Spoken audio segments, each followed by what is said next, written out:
Hi everyone, welcome back to Mental Health and Mindset Clinic. Of course, with me Trias and the one and only narasumber kita, Kak Anet. Halo, ketemu Hai lagi. Kak, apa kabar?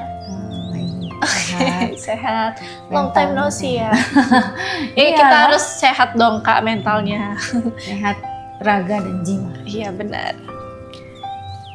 Nah, kali ini kita kembali di segmen Q&A seputar mental talk. Jadi Trias di sini udah bawa beberapa pertanyaan yang Trias dapat dari DM Instagram. So, kita harus menjawab semua pertanyaan itu. Jadi kita langsung aja ya ngebahas. Supaya nggak penasaran lagi teman-teman yang udah nanya, oke? Kenapa dijawabnya langsung supaya yang lain juga ya? Siapa tahu betul. Mengalami hal yang sama biar sekalian kita sharing juga, ya kan? Langsung aja ke pertanyaan yang pertama.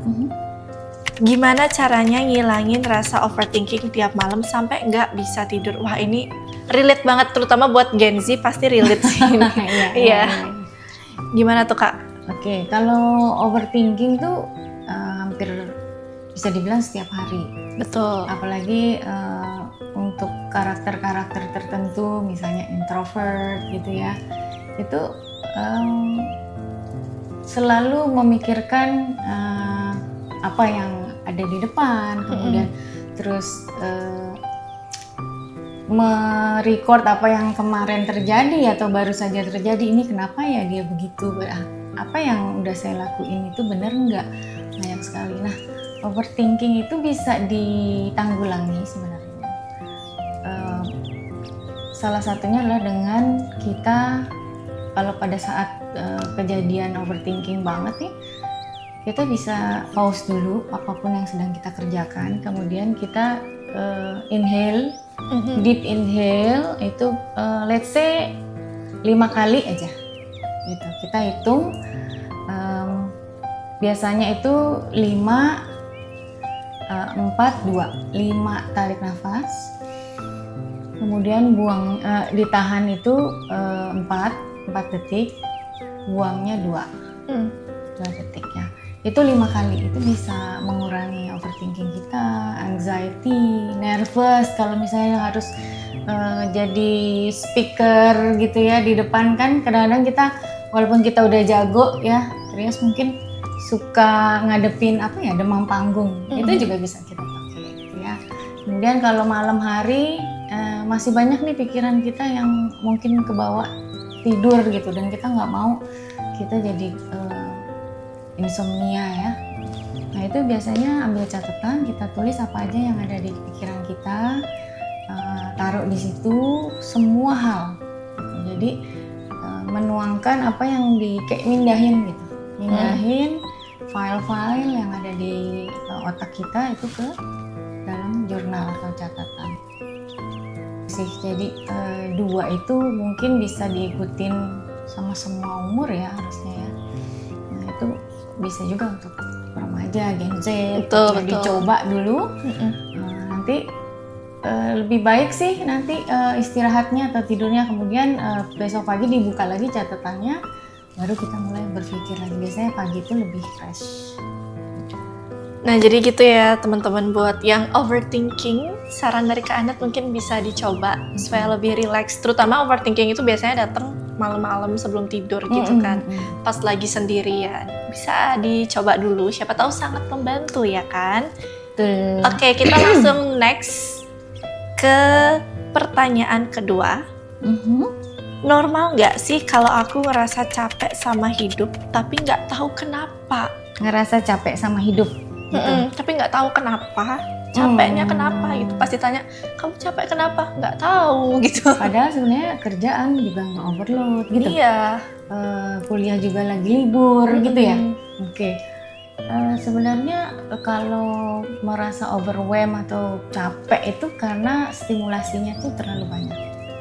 Bisa jadi lagi ada di rumah pun cuman ada orang tua minta sesuatu request, kemudian ada ponakan-ponakan, bisa jadi saudara lagi nginep, itu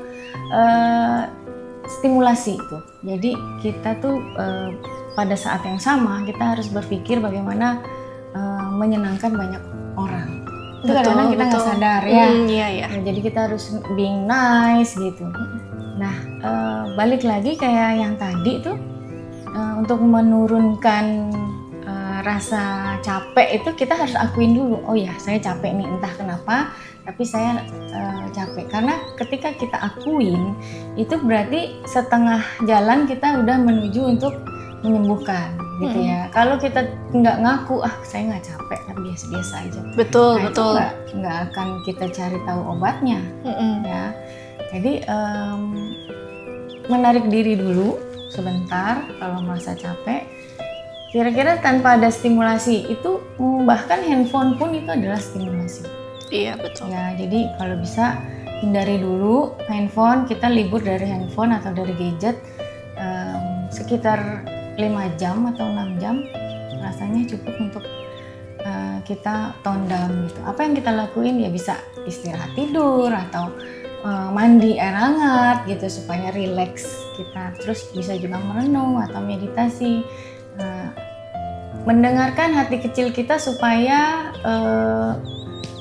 tahu nih kira-kira apa sih yang sebenarnya ingin dibisikin sama nurani kita gitu pas capek. Biasanya kalau capek itu tanpa kita tahu kenapa, tanpa disadari, ada hati kecil kita yang ingin speak up tapi kita nggak dengar karena terlalu banyak betul. Distraksi. Berarti gitu. take a rest dulu ya dari semua hal yang kita jalanin, me time gitu, kasih waktu buat diri sendiri. Ya, gitu meeting sama inward sama diri kita sendiri. Jadi gitu ya teman-teman, jangan pura-pura kuat ya. Kalau sekarang orang bilang tuh jangan pura-pura kuat. Kalau capek ya udah capek aja gitu, akuin capeknya. Next question, apa wajar kalau aku udah nggak punya motivasi buat ngelakuin hal yang dulu aku suka? Wajar nggak katanya Kak? Oh, wajar sekali gini. Kakak sendiri dulu passionnya tuh di interior design ya. Lulus kuliah, kemudian bahkan kuliah pun tidak ada hubungannya dengan desain. Gitu. Betul. Kuliah di komunikasi, kemudian lulus kerja sebentar, kemudian ketemu passionnya, oh iya ya, saya suka banget sama interior. Nah, termotivasi tuh ya, senang akhirnya buka bisnis di situ. Tapi kita biasanya nih, menurut studi di universitas yang cukup established gitu ya, kita itu biasanya berubah passion kita itu setiap 7 tahun sekali. Gitu. Jadi jangan dianggap passion kita saat dulu itu akan terus-menerus membuat kita tuh semangat dan termotivasi. Ada kalanya ketika tahun ke-10, oh saya sudah belajar dari A sampai Z nih gitu, apalagi ya sesuatu yang baru, akhirnya ketemu lagi. Makanya jangan stop berhenti belajar, berhenti cari possibilities dan opportunities. Jadi wajar ya buat yang ngasih pertanyaan itu jangan ngerasa panik, kok aku berubah ya? Nggak apa-apa, wajar kalau misalnya udah nggak menyukai hal yang sebelumnya sempat disukai, sekarang nggak suka lagi, it's okay. Mungkin emang lagi mencari jati diri ya Kak ya? Iya.